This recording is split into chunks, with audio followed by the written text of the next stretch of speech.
బాహుబలిలో ఈ camera angle use చేశారా Rajamouli sir? Let's div into the video.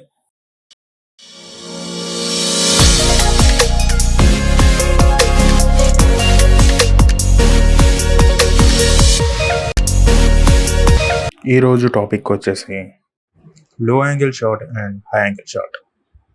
Low angle shots అంటే కెమెరాని బిలో ద సబ్జెక్ట్ లో ప్లేస్ చేసి ఈ యాంగిల్లో షాట్ వల్ల మనకి చూపించాల్సి అనుకున్న సబ్జెక్ట్ ని ఎంతో పవర్ఫుల్ గాను లేదా చాలా డామినెన్స్ గాను చూపించడానికి వాడతారు. ఎగ్జాంపుల్ గా చెప్పాలంటే ఒక బిల్డింగ్ ని లో యాంగిల్ లో చూపిస్తే మన ఆడియన్స్ మైండ్ లో చాలా టాల్ బిల్డింగ్ అని పర్సెప్షన్ వస్తుంది. మన మూవీస్ ప్రకారం చూసుకుంటే బాహుబలి మనం చూసింది, అందులో వార్ అవుతున్నప్పుడు ఆ టైం కి ప్రభాస్ అన్న జై మహేష్మతి అని వాళ్ళ ఆర్మీని మోటివేట్ చేసే సీన్ ఉంటుంది కదా మామ. ఆ సీన్ లోనే చూపించేది లో యాంగిల్. ఎందుకు ఆ లో యాంగిల్ లో చూపించారంటే ఆ క్యారెక్టర్ ని చాలా పవర్ఫుల్ గాను డామినెన్స్ గాను చెప్పడానికి. అదే జై మహేష్మతి డైలాగ్ ని మిడ్ రేంజ్ షాట్ లో గానీ లేకపోతే హై షాట్ లో గానీ చూపిస్తే ఇంత ఇంపాక్ట్ ఉండదు.